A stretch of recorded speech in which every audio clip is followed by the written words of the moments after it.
பிரியர்கள் அனைவருக்கும் இனிய வணக்கம். நந்திபுரத்து நாயகனின் 8ஆம் பகுதி மற்றும் 9ஆம் பகுதி தொடர்கிறது. முதலில் 8ஆம் பகுதியை பார்க்கலாம். நந்தினி நாடகம். பாலாற்றங்கரை வெள்ளாட்டூர் சத்திரத்தில் உதயச்சந்திரன் முன்னே வந்து சற்றே செருக்குடன் வாதம் செய்தாலே வாணி எனும் பணிப்பெண்.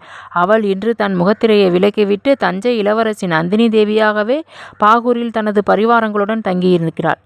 ஆச்சாரியார் சோமாயாஜி பாகூரில் புதிதாக உருவாக்கிய கலைக்கூடத்தின் மாணவியாக தன்னை காட்டிக்கொண்டவள் கலை பயில்கிறாளோ இல்லையோ, தன்னை தஞ்சையின் இளவரசி என்பதின் மேலாக காஞ்சியின் மகாராணி போலவே காட்டிக்கொள்வதில் முனைப்பாக இருந்தாள்.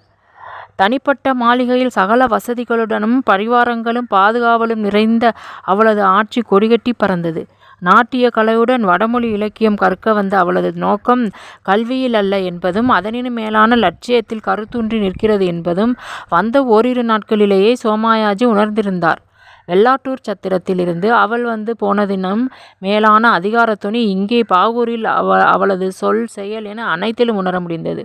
பேரமைச்சர் தன்னிடம் உரைத்த ஆலோசனைப்படி அவளுக்கு உணர்த்தக்கூடியவற்றை உணர்த்த முயன்றும் அதில் தொய்வு ஏற்படுவதை அவர் உணரத் தொடங்கியிருந்தார். நந்தியின் ஆதரவில் வெள்ளாட்டூர் கிராமத்திலிருந்து தனது பயிற்சி கூடத்தை பாகூரில் ஒரு கலைக்கூடமாக மாற்றவும் தனது கல்வி பணிக்கு பெரும் ஆதரவு கரம் நீட்டுபவருமாக இருக்கும் பல்லவடி அரையனாரின் விருப்பத்தை நிறைவேற்ற இயலாது போய்விடுமோ எனும் மனக்கவலை ஆச்சாரியாரை தொற்ற தொடங்கியிருந்தது. நந்தியை பொறுத்தவரை எப்படியும் திங்கள் ஒரு முறையேனும் நந்தி இந்த கலைக்கூடம் காண வருவார். அவரை தனது கண் பார்வையில் வளைத்து விடலாம் எனும் நம்பிக்கையுடன் காத்திருந்தவளுக்கு அது நடக்காமற் போகவே எதிலும் நாட்டமின்றி விரக்தியுடன் வீணான நாட்களாக பாகூரில் நாட்கள் நகர்ந்தன. சோமாயாஜியின் பயிற்சியில் தன்னை முழுமையாக ஈடுபடுத்தி கற்க வேண்டுமெனும் அமைச்சரின் அறிவுரையோ, அது தனது லட்சியத்திற்கு உறுதுணையாக அமையும் என்ற உட்கருத்தோ அவை ஏதும் அலைபாயும் அவள் நெஞ்ச தவிப்பின் முன்னே நீடித்து நிற்கவில்லை. வழக்கமாக திங்கள் ஒரு முறை வந்து செல்லும் நந்திவர்மன் பாகூருக்கு தான் கலைக்கூடத்தை மாற்றிய பின்பு வராதிருப்பது சோமாயாஜிக்கு வியப்பை மூட்டியது. ஒருவேளை இந்த பெண் இங்கு இருப்பதை அறிந்து வராதிருப்பாரோ என்ற ஐயப்பாடு முகிழ்ந்தது. எதுவானாலும் அரையனாரிடம் கேட்க வேண்டியதான் என்று தம்மைத்தானே அமைதிப்படுத்தி ஆடற்கலை நுணுக்கங்களை தஞ்சை இளவரசிக்கு சொல்லித்தர ஆயத்தமானார் ஆச்சாரியார். பாகூர் கலைக்கூடத்துக்கு வந்து திங்கள் 1 முடிவுற்ற பினும் நந்தியின் தரிசனம் கிடைக்கவில்லையே என்ற ஆதங்கம் மேலோங்க ஆச்சாரியாரின் பாட நுணுக்கங்களை செவிமடுத்து கொண்டிருந்தாள் நந்தினி தேவி. ஆடற்கரையில் ஏற்கனவே அவளுக்கு தேர்ச்சி இருந்ததால் பாடங்கள் எளிமையாகவே தென்பட்டன. அறிந்ததை விட அறியாதது குறைவானதால் அறியாததை மட்டும் அறிய ஆர்வம் காட்டினாள். ஆடற்கலையில் நந்தினி தேவிக்கு இருந்த ஈர்ப்பும் அறிவாற்றலும் ஆச்சாரியாருக்கு மிகுந்த மகிழ்ச்சியை தந்தது. அதே நேரம் இவள் வடமொழியை கற்கவும் அதன் இலக்கிய இலக்கணங்களில் ஆர்வம் காட்டவும் பெரிதும் பிரயாசைப்படுகிறாளே என்கிற வருத்தம் அவருக்கு அதிகரிக்க தொடங்கியிருந்தது. சற்றே ஓய்வு எடுத்து கொண்ட போது அதை கேட்கவும் அவர் தயங்கவில்லை. நாட்டிய கலையில் தங்களிடம் காணும் இந்த அபரிதமான ஆர்வமும் ஆற்றலும் மெச்சத் தகுந்தவை. இன்னும் ஓரிரு திங்களில் நாட்டிய கலாராணியாகவே மாறிவிடுவீர்கள். நன்றி ஆச்சாரியாரே, நன்றி. என் லட்சியத்துக்கு இது உதவக்கூடும் அல்லவா? நிச்சயமாக. ஆனால் லட்சியத்துக்கு உறுதுணை விளைக்க இது மட்டும் போதாதே? ஏன், வேறென்ன வேண்டும்? மொழிப்புலன், சமஸ்கிருத இலக்கியங்கள். நந்திவர்மருக்கு சர்க்கரை பொங்கல். அதில் அவர் சுவைஞர் மட்டுமல்ல, கவிஞரும் கூட. இலக்கியங்களை பற்றியும் இலக்கண நயங்களை பற்றியும் உரையாட தொடங்கிவிட்டால் நாள் பொழுது செல்வதை உணரமாட்டார். அதனால்தான் அமைச்சர் தாங்களும் அந்த அறிவை தேடி அடைய வேண்டுமென ஆசைப்பட்டார். புரிகிறது. அதை நான் உணராமல் இல்லை. ஆனால் இவை மட்டும் எனது லட்சியத்தை பூர்த்தியடைய செய்யாதே.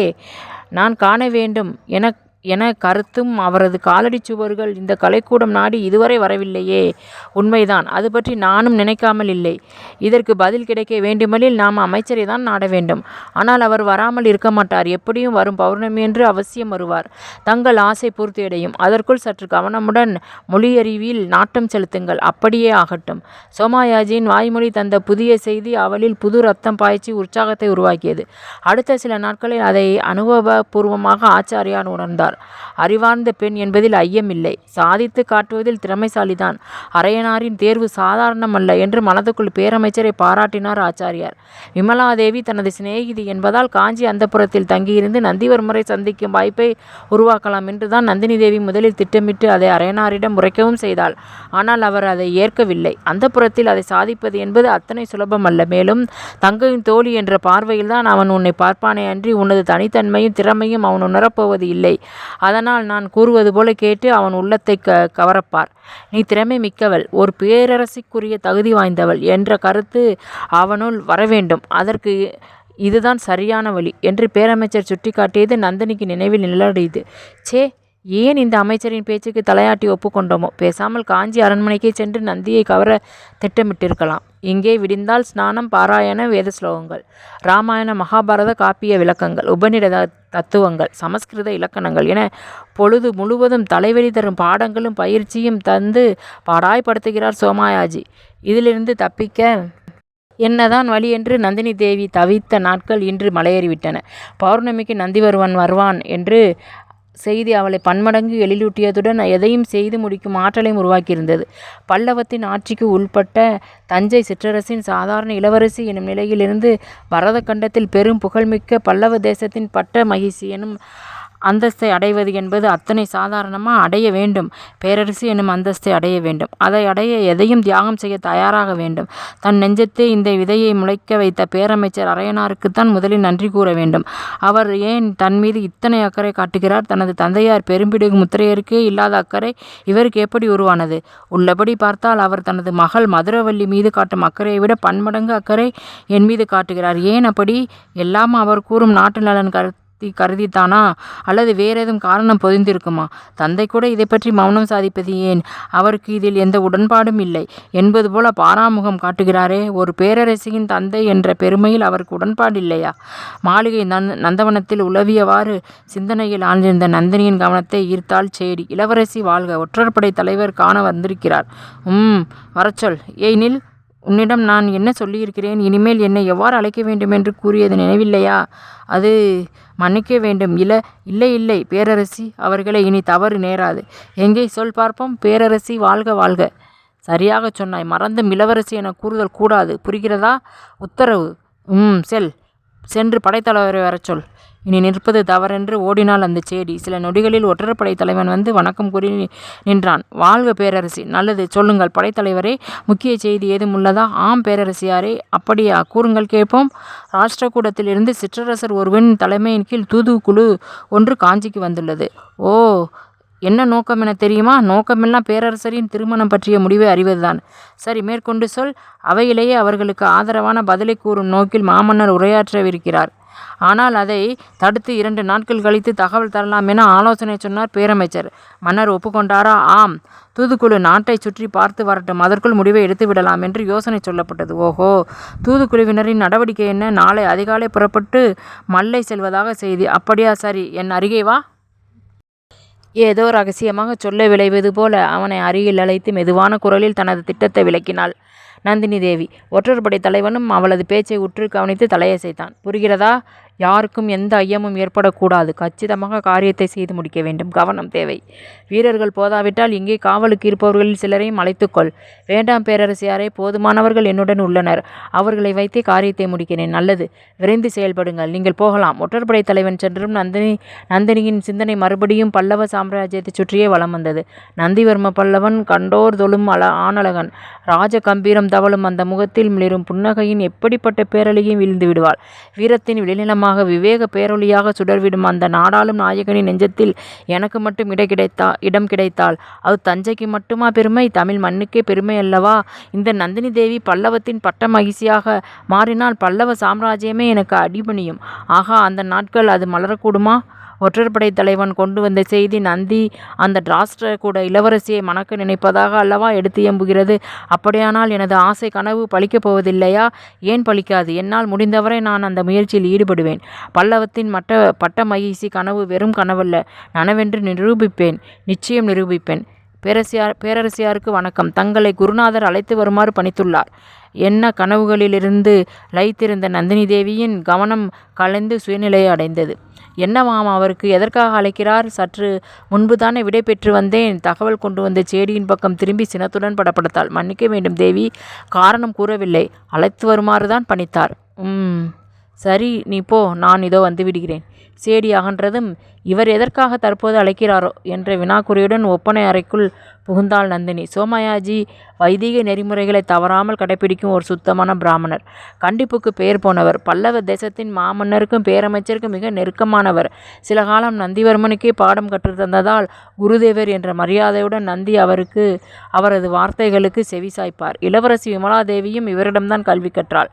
பேரமைச்சரை போலவே பல்லவ அரசில் மதிப்பிற்குரிய மாமனிதர் அவர். வெள்ளாட்டூரில் இருந்த நாட்களிலேயே அவரை பற்றி நன்கு தெரிந்து வைத்திருந்த காரணத்தால் காலம் தாழ்த்தாமல் ஆட்களை திருத்தி கொண்டு சற்றே கலைந்த ஒப்பனையை சரி செய்து தோழியர் புடைசூழ குருதேவரை நாடிச் சென்றாள் நந்தினி தேவி. ஆஸ்தான பீடத்தில் அமைதியை உருவாக மோன லயத்தில் விட்டிருந்த குருதேவர் சோமயாஜி இளவரசி நந்தினி தேவியின் வருகையை கண்களால் வரவேற்று இருக்கையில் அமரச் செய்தார். ஆச்சாரியாரின் வார்த்தைகளை ஆவலுடன் எதிர்பார்த்து பொறுமையுடன் காத்திருந்தாள் நந்தினி தேவி. நந்தினி, குருதேவா, பேரமைச்சர் பல்லவடி அரையனாரை பற்றிய உனது கணிப்பை சொல் பார்க்கலாம். அவரை கணித்து சொல்லும் அளவுக்கு நான் தகுதியற்றவள் குருதேவா. நன்று, உனது தன்னடக்கம் என்னை மகிழ்ச்சியில் ஆழ்த்துகிறது. ஆனால் அறிவார்ந்த பெருமக்களை அவர்தம் பெருமைக்கேற்ப புகழுரை கூறி பாராட்ட சிறப்பு தகுதி ஏதும் தேவையில்லை தான். சரி குரு, அமைச்சர் ஒரு சிறந்த அறிவாளி என்பதை நீ ஒப்புக்கொள்கிறாயே அல்லவா? இதில் என்ன சந்தேகம்? நிச்சயமாக ஒப்புக்கொள்கிறேன். தட்சிண பாரதத்திலேயே அவரை போல் ஓர் அறிவுசால் தகமையாளரை, அரசியல் ஞானியை காண்பது அரிதினும் அரிது. உண்மை, இது யாராலும் மறுக்க முடியாது. ஆனால் அறிவாற்றல் மிக்கவர்களின் கணக்கும் சில வேளைகளில் பிழையாகி விடுகிறது என்கிறேன். குருதேவா, தாங்கள் என்ன சொல்ல வருகிறீர்கள் என்று புரியவில்லையா? ஆம், சரி கேள், விளக்கமாக சொல்கிறேன். நீ இந்த கலைக்கூடத்துக்கு எதற்காக வந்தாய்? இலக்கியமும் நாட்டிய கலையும் கற்க, அப்படித்தானே? ஆம், அது மட்டும் காரணமல்ல என்பது உனக்கு தெரியுமல்லவா?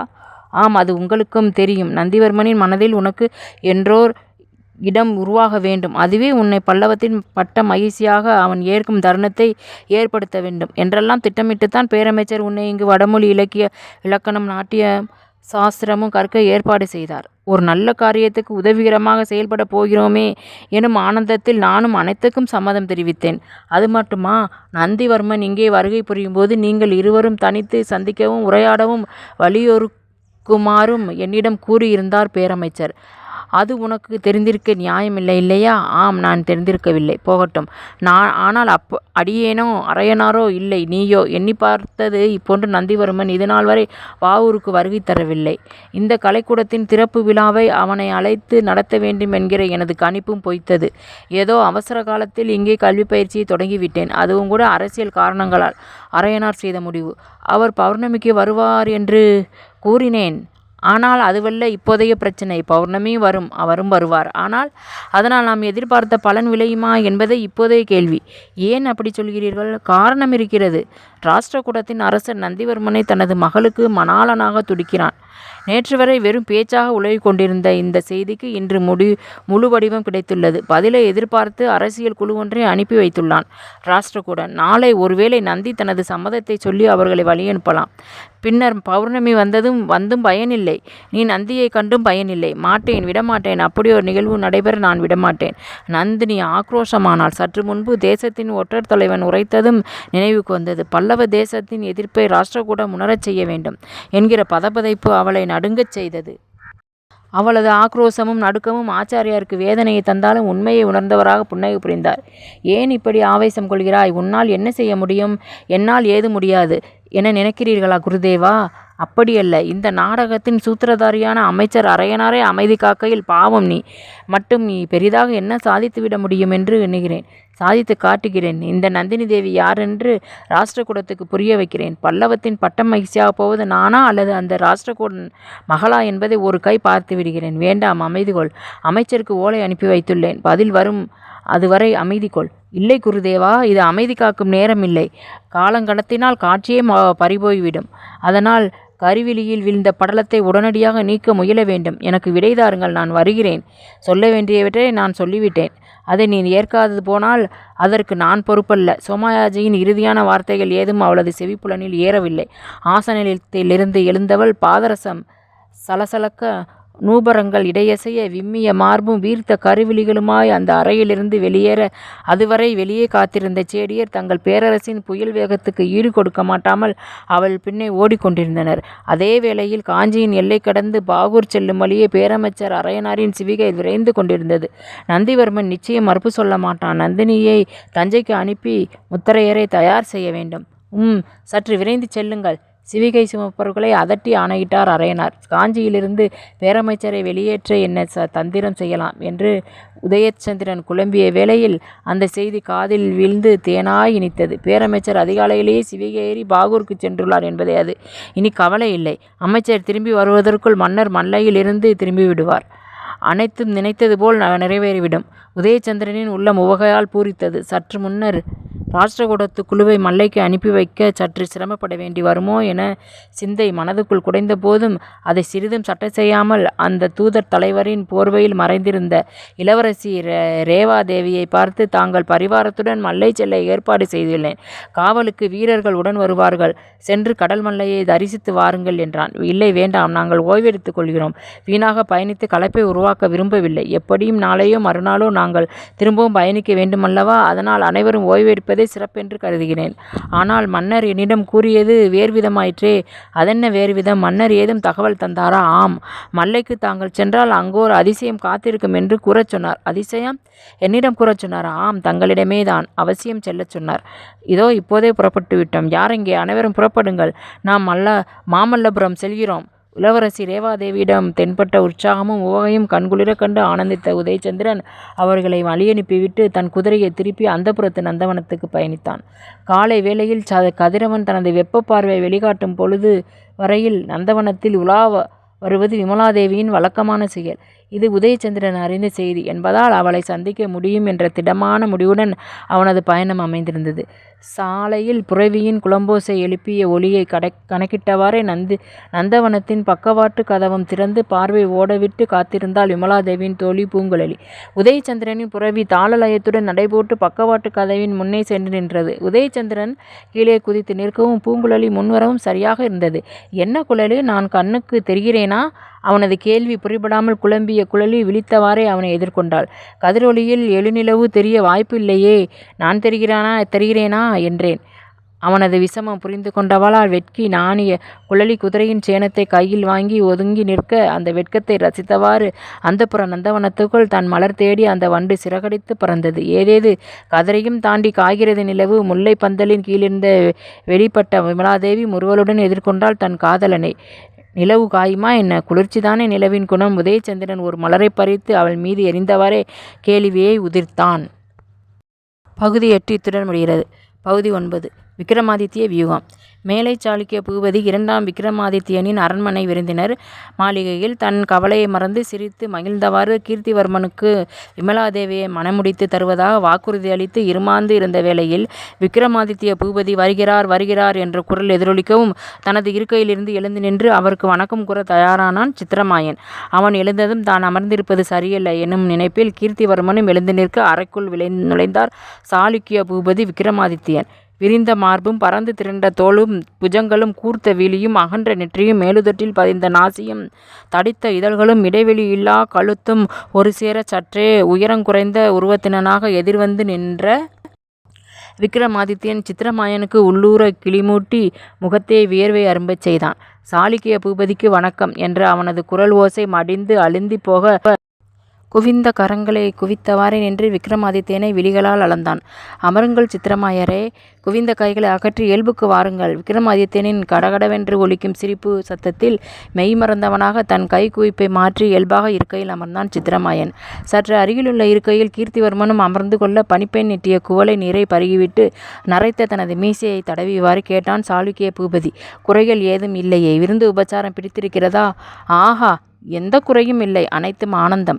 ஆனந்தம் அணிவிப்பதுடன் நின்றுவிட வேண்டும். அதையே தொடர்ந்து செல்லுதல் ஆபத்து. சாளுக்கிய பூபதி எதை சொல்கிறார் என்பதை சட்டென புரிந்து கொண்ட சித்திரமாயன் பதிலளித்தான். புரிகிறது மன்னவா, புரிகிறது. அறிவுரைக்கு நன்றி. நல்லது. பழையாறை முயற்சி தோற்க காரணம் என்ன? அது எதிர்பாராதது. சட்டென கோட்டைக்கு வந்த உதயனும் உபதளபதியும் வருவான் என்று எண்ணவில்லை. அத்துடன் அதுவரை நம்பிக்கையுடன் வாக்களித்த காவலர் தலைவன் தடமாறியதும் ஒரு காரணம். அது சரி, பழையாறையில் இருந்து தப்பிய உம்மையும் சாளுக்கிய வீரர்களையும் தடுக்கவோ எதிர்க்கவோ பல்லவ படை ஏதும் முயற்சிக்கவில்லையே? அது ஏன்? அது மக்கள் சக்தி என் பக்கம் என்பதால் பயங்கொண்டு வாளாவிருந்திருப்பர். அபத்தம் பேசாதீர்கள். மக்கள் சக்தி உம்பக்கம் இருந்திருந்தால் இந்நேரம் பல்லவம் உமது கைக்கு வந்திருக்க வேண்டுமே. சித்திரமாயன் பேசவில்லை. இந்த மனிதரிடம் பேசுமுன் கருதி பேச வேண்டும். அல்லேல் நம்மை வார்த்தைகளாலேயே வதம் செய்து விடுவான் என்ற எண்ணம் நிலவே மௌனமானான். என்ன பேசாதிருக்கிறீர்கள்? உம்மீது இருந்த பயமோ மக்கள் சக்தியோ அல்ல காரணம். நீர் எதுவரை செல்கிறீர் என்று ஆழம் பார்க்க அப்படியே விட்டுவிட்டார்கள். அதுதான் உண்மை. சாளுக்கிய எதிரியுடன் கைகோர்த்து கொண்டான் சித்திரமாயன். வீரத்தை காஞ்சியிலும் பல்லவ தேசம் அனைத்திலும் மிக சாதுரியமாக பரவச் செய்து விட்டார்கள். இது மக்கள் மத்தியில் உமக்கு இருக்கும் நற்பெயரை நீர்க்கச் செய்யும். இது சரி, நற்பெயர் ஏதும் இருக்கிறதா என்ன? அந்த கேள்வியில் தொனித்த நையாண்டி அவனை பெரிதும் நோகச் செய்தது. சாளுக்கியன் தன்னை வரவழைத்து வதை செய்கிறானோ என்ற எண்ணம் தோன்றியது. வீணாக பதில் பேசி நிலைமையை சீர்குலைக்க வேண்டாம் என தோன்றியது. தந்தை பேசி கொண்டிருக்க தமக்கு ஏதும் தெரியாது என்பது போல கீர்த்திவர்மன் மாளிகையின் மேல் விதானத்தில் பார்வையை செலுத்தி அப்போதுதான் அங்கே வந்தவன் போல ஆராய்ந்து கொண்டிருந்தான். என்ன மாயரே, பதிலை காணோம். நற்பெயர் ஏதும் மீதம் வைத்திருக்கிறீரா? உமது நாட்டில் மன்னிக்க வேண்டும், தற்போது இந்த பேச்சு எதற்கென்று புரியவில்லையா? அப்படியல்ல, என்னை பற்றி அனைத்து விவரங்களும் தெரிந்த பிறகுதான் உதவி செய்வதாக வாக்களித்தீர்கள். அப்படியிருக்க தேவையற்றவைகளை கிளறுகிறேன் என்று சொல்ல வருகிறீர் அல்லவா? அவ்வாறில்லை. பல்லவ அரசின் மீது எனக்கு இருக்கும் உரிமையை கருத்திற்கொண்டு அதை மீட்க தாங்கள் உதவ வேண்டுமென கோரிக்கை விடுக்கிறேன். சரி, உதவுகிறேன். மாறாக தாம் என்ன செய்வீர்? கட்டளையிடுங்கள், கட்டுப்படுகிறேன். எதுவானாலும் செய்வீரா? நிச்சயமாக. எப்படி நம்பச் சொல்கிறீர்? எனது வாளின் மீது ஆணையாக. வீரனுக்கு இதைவிட பெரிது வேறொன்றுமில்லை. சபாஸ், மெச்சுகிறேன். உமக்கு உதவ வேண்டும் என்ற எனது உள்ள கருத்துக்கு மேலும் உரமூட்டி விட்டீர். இறுதி வரை இந்த நிலை நீடிக்க வேண்டும். நிச்சயம் நீடிக்கும். நல்லது, இனி கவலை வேண்டாம். நாளை முதல் அந்த நந்திவர்மனை வேறறுக்க வேண்டியவற்றை செய்வோம். அதற்கு முன் நீர் செய்ய வேண்டியது ஒன்றுள்ளது. சொல்லுங்கள். உமக்கு நந்தினி தேவியை தெரியுமா? நந்தினி தேவி? ஓ, அந்த முத்திரையரின் பெண். அவளை சொல்கிறீர்களா? அவள் சாதாரண பெண் அல்ல. பல்லவத்தின் பட்ட மகிழ்ச்சியாக கனவு காண்பவள். உமது அமைச்சர் பல்லவடி அரையன் அவளைத்தான் நந்திக்கு மணமுடிக்க திட்டம் திட்டுகிறானாம். ஆம், அப்படியோர் செய்தி அங்கே உலவுகிறது. ஆனால் நந்தி அதற்கெல்லாம் உடன்பட மாட்டான். எப்படி சொல்கிறீர்? அவனது நாட்டம் ராஷ்டிரகூட இளவரசி மீது படிந்துள்ளது. அவளை மணக்க வேண்டும் என்பதே அவனது விருப்பம். உம்மிடம் யார் கூறியது? அவனேதான். எனக்குத்தான் அவனை பிடிக்காதே தவிர அவனுக்கு என் மீது எந்த வெறுப்பும் இருந்தது இல்லை.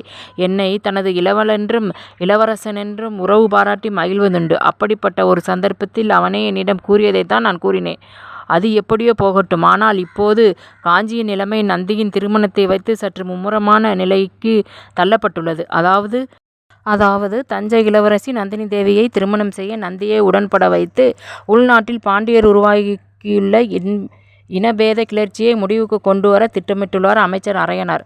அது நடைபெறாது என்று தெரிந்துமா? இல்லை, நந்தியை உடன்படச் செய்ய முடியும் என்கிற நப்பாசை இன்னமும் அரையனாருக்கு உள்ளது.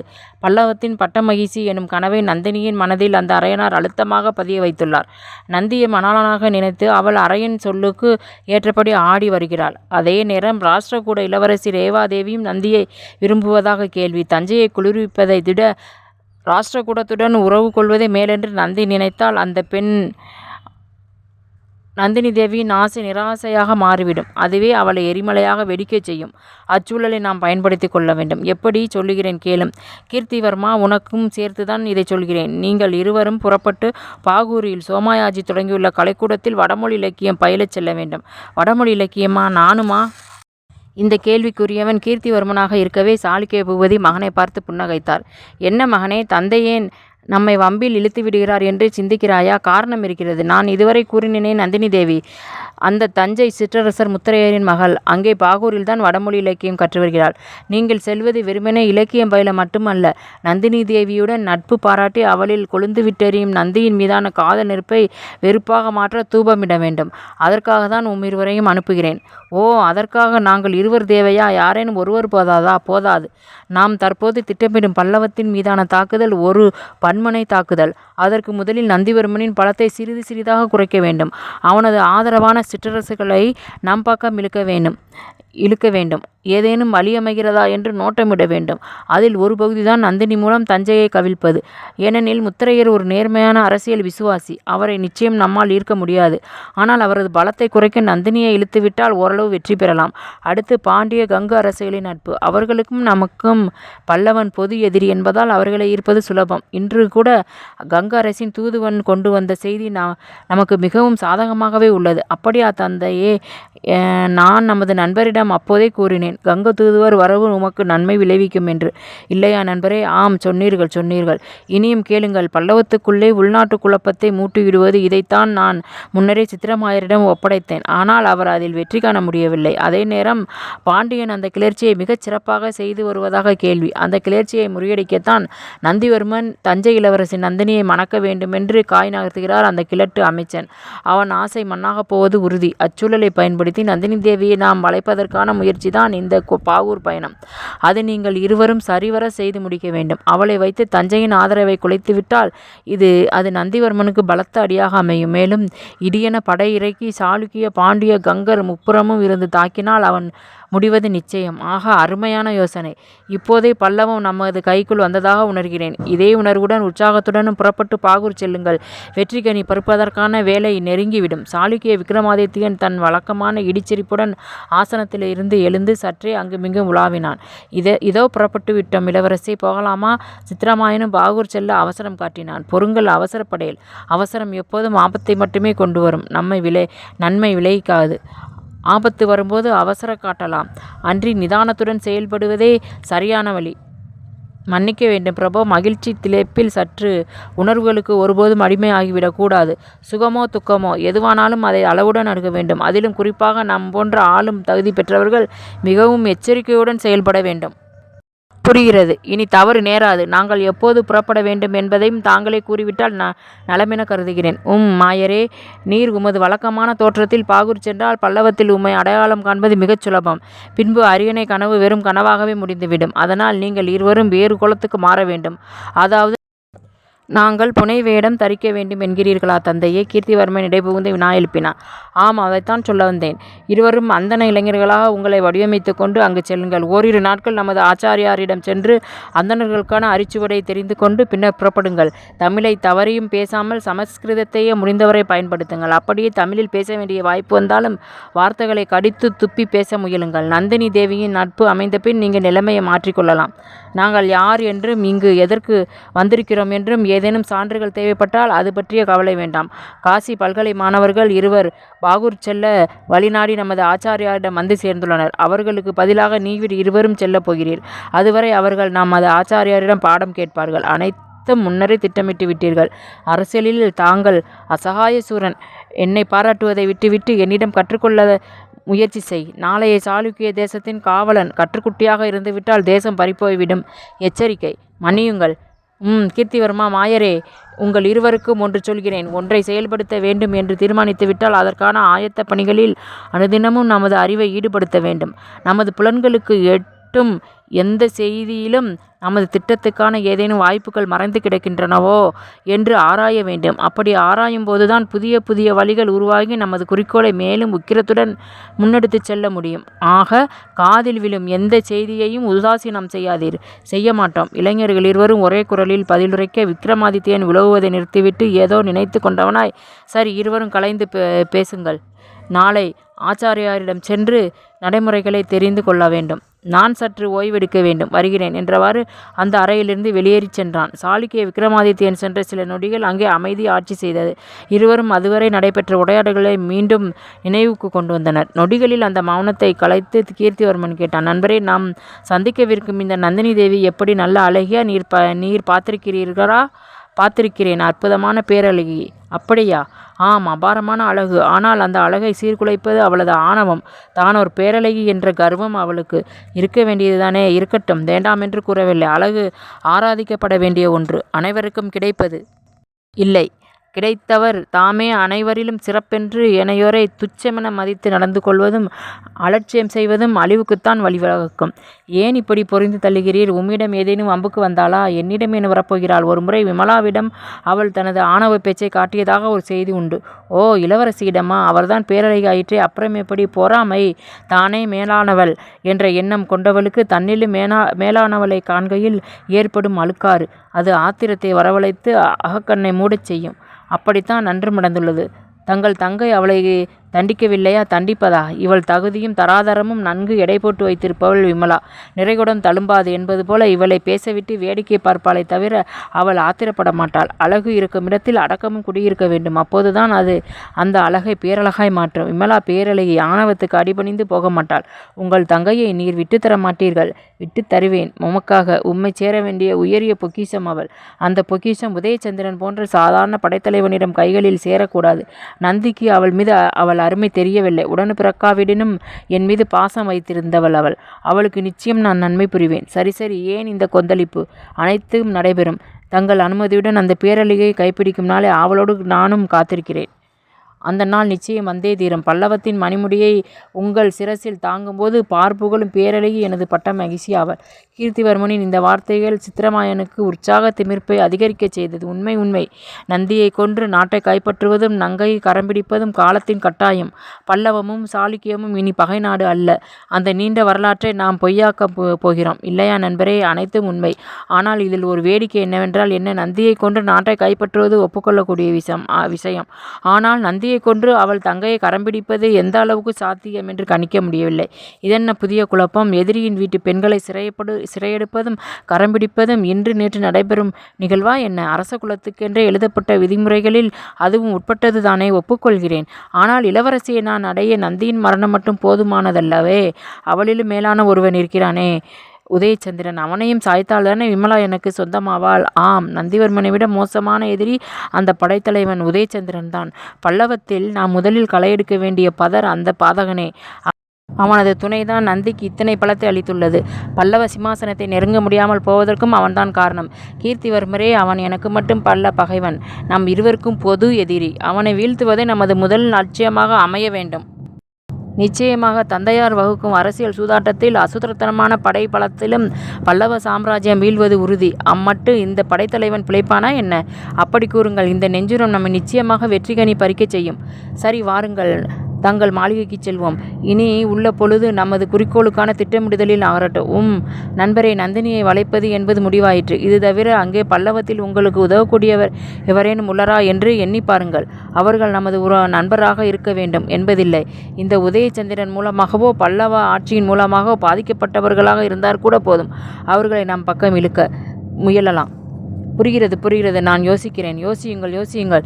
இருவரும் எழுந்து மாளிகைக்கு செல்ல தயாரானார்கள். அரண்மனைக்குள் நுழையும் போது இருந்த சற்றே தளர்ந்த நடை சித்திரமாயனிடம் விடை பெற்று சென்றிருந்தது. ஏறக்குறைய பல்லவ அரசே தனது கையில் கிடைத்தார் போன்ற தெம்பும் உற்சாகமும் அவனது முகத்தில் தளும்பி வழிந்தது. இருவரும் புறவியில் இருக்கும் இடத்தை நெருங்கி அவரவர் வந்த புறவியில் தாவி ஏறியதும் பயணம் தொடங்கியது. ஆமாம், அந்தன இளைஞர்கள் வேடம் தரிப்பது என்றால் நமது சிகை அலங்காரம் முற்றிலும் மாறக்கூடும் அல்லவா இளவரசி? ஆம் நண்பரே, சிகை இருந்தால்தானே அலங்காரம். அனைத்தும் வழி தெரியப்பட்டு சிறிதாக ஒரு குடுமி மட்டுமே மிஞ்சும். அதுதான் சற்று கவலை தருகிறது. கவலைப்படாதீர். சிரசுக்கு மகுடம் வரும்போது சிகை இருந்தால் என்ன, போனால் என்ன? சரிதான். அப்படியெல்லாம் மாற்றம் வருத்தாவிட்டால் அந்த நந்தினியிடம் எனது தோற்றம் காட்டி கொடுத்துவிடும். பார்த்தீர்களா, நந்தினி தேவியை வலையில் வீழ்த்த தரிக்கும் வேடம் இது. அவள் இதில் வீழ்ந்தால் நமது வெற்றி உறுதியாகிவிடும். அதனால் கவலையை விடுங்கள். என் கவலை அது அல்ல. காஞ்சிக்கு செல்லும் முன்பு இந்த குடுமி களையப்பட்டு சிகை முளைத்தால்தானே என் தங்கையிடம் உம்மை காட்டி இவர்தான் உன் மணாளன் என்று கூற முடியும். அதை நினைத்துதான் சற்று கவலைப்படுகிறேன். என்ன, உமது தங்கையா? நம்பிவிட்டேன். நம்பத்தான் வேண்டும். பிறகப்படி உறவு முறையை உருவாக்குவது? ஓஹோ! கீர்த்திவர்மன் வாய்விட்டு சிரிக்க அவனுடன் சித்திரமாயனும் சிரிப்பை சிந்தியவாறு லகானை சுண்டி இழுத்து குதிரையை சற்று விரைவாக செலுத்தினர். நிலவு காயுமா? குளிர்ச்சிதானே நிலவின் குணம் என்ற காதலின் குறும்பான கேள்வியுடன் தன்னை சமீபத்த உதயச்சந்திரனின் விழிகள் விழுங்கும் பார்வை பிரதேசங்களை எண்ணி நாணியவாறு அவனை ஆறத் தழுவி நெஞ்சில் முகம் புதைத்தாள் இளவரசி விமலாதேவி. ஈரம் காயாத அவளின் கருங்கூந்தலில் முகம் புதைத்து நறுமணத்தை சுவாசித்த உதயனின் கைகள் அவளது பின்புறத்து மேனியில் மேலும் கீழுமாக மெல்ல அசைந்து வீணையின் தந்திகளில் விரலாகும் வித்தையை பிரயோகம் செய்தது. என்ன இது? யாரேனும் பார்த்துவிடப் போகிறார்கள். சற்று சும்மா இருங்கள் என்று சினுங்கினாள் அந்த கோதை. வார்த்தைகள் சினுங்கி சிதைந்து வெளிப்பட்டாலும் அவளது தேகம் அவனை சுற்றி படர்ந்து சுகலயம் பாடியது. நெஞ்சகற்றை உரோமங்களில் நாசிக்காற்றை வீசி அலைபாய விட்டு இதழ்களால் ஒற்றி எடுத்து அவனுள் வெப்பம் படர வழியமைத்தாள். தந்தி மீட்டிய வீணை விரல்கள் மேலும் கீழும் அழுந்த பற்றி கிடக்க உதயனின் உதட்டு பிரதேசம் சற்றே தாழ்ந்து அவளது இதழ்களை கவ்வி சுவைத்தேன் அருந்தியது. நீயா நானா எனும் இதழ் முத்த பரிமாற்றத்தில் இறுதி வரை வெல்லப்போவது யாரென தெரியாமல் வண்ணத்து பூச்சிகளும் ரீங்கார வண்டுகளும் தாங்கள் தேனுறிஞ்சும் மலர்களை விட்டு நீங்காது கழித்திருந்தன. தென்றலின் இனிய தழுவலிலும் அவள் தேகம் வியர்வை மலையில் குளித்தது. வேண்டுமென வேண்டுமட்டும் சுவைத்த இதழ்கள் யார் விடுவன அறியாமல் கவ்வி கழிக்க முல்லை பந்தலின் கீழ் அவளுடன் சாய்ந்திட துணிந்தவனின் எண்ணத்தை புரிந்தவளாய் வெடுக்கென்று இதழ்களை விடுவித்து கொண்டு பெருமூச்சு விட்டு நின்றாள் விமலா. வியர்வை குளியலில் முழுமையாக நனைந்தவளின் அழகை பருகிய உதயனின் கண்கள் கச்சை இறுக்கிய கனிகளைக் கண்டு கட்டுண்டு நிற்க வெட்கம் பீரிட்ட விழியால் நாணி கேட்டாள். இனியும் என்ன பார்வை? பார்வையின் பாசை புரியாதா என்ன? புரியாது என்றே கொள்ளுங்கள். ஏன் நீங்கள் கூற மாட்டீர்களா? கூறட்டுமா? தேன் மட்டும் அருந்தினால் போதுமா, கனிகள் வேண்டாமா என்று கேட்கிறது. கேட்கிறது இந்த பழத்தோட்டம். சரியான கள்வன். யார், நானா கள்வன்? பிறகு களபாடுபவன் தானே கள்வன். அறியாமல் செய்தால் அது களவு. இங்கு அறிந்தே செய்வது எப்படி களவாகும்? யார் அறிந்து? களவாடும் கண்களும் களவாகும் கனிகளும். ஓஹோ, கதை இப்படி செல்கிறதா? ஆமாம், இப்போது பார்த்தால் வேண்டாம் கூறினால் சினங்கொள்வாய். மாட்டேன், கூறுங்கள். வேர்வை மலை நனைந்திருக்கும் உன் மேனியலில் துகிலகன்ற கலையழகாய் கவர்ந்து இழுக்கிறது. இழுக்கும் இழுக்கும். இப்போது புரிகிறதா நிலவு காயும் என்பது? புரிகிறது, தெரிகிறது. புரிகிறது, சரி. அதென்ன தெரிகிறது? அதுதான் கூறினேனே, துகிலகன்ற கலையழகு. சீ, இதென்ன வெட்கங்கெட்ட பேச்சு? எதற்கு வெட்கம்? எனக்கே உரித்தானதை உணர்வதை உரைப்பதும் எப்படி வெட்கங்கெட்டதாகும்? உரித்தானதா? யார் தந்தனர் அந்த உரிமையை? இனி யார் தர வேண்டும்? முல்லை பந்தலின் கீழ் மேடையொன்றில் அமர்ந்து அவளை தன் பக்கம் வளைத்து இடையூறிய இடக்கரத்தால் இறுக்கியவாறு வலங்கரங்கொண்டவள் விரிகூந்தல் நீவியவாறே விழிகளில் விழிபொருத்தி வினாக்கணை எய்தான் உதயச்சந்திரன். கணை விடுவது அவனா இல்லை மன்மதனா என தடுமாறியவாறு தன் உறுதியை இழந்து கொண்டிருந்தாள் விமலாதேவி. நந்திபுரத்து நாயகனின் 9ஆம் பகுதி முடிவடைகிறது.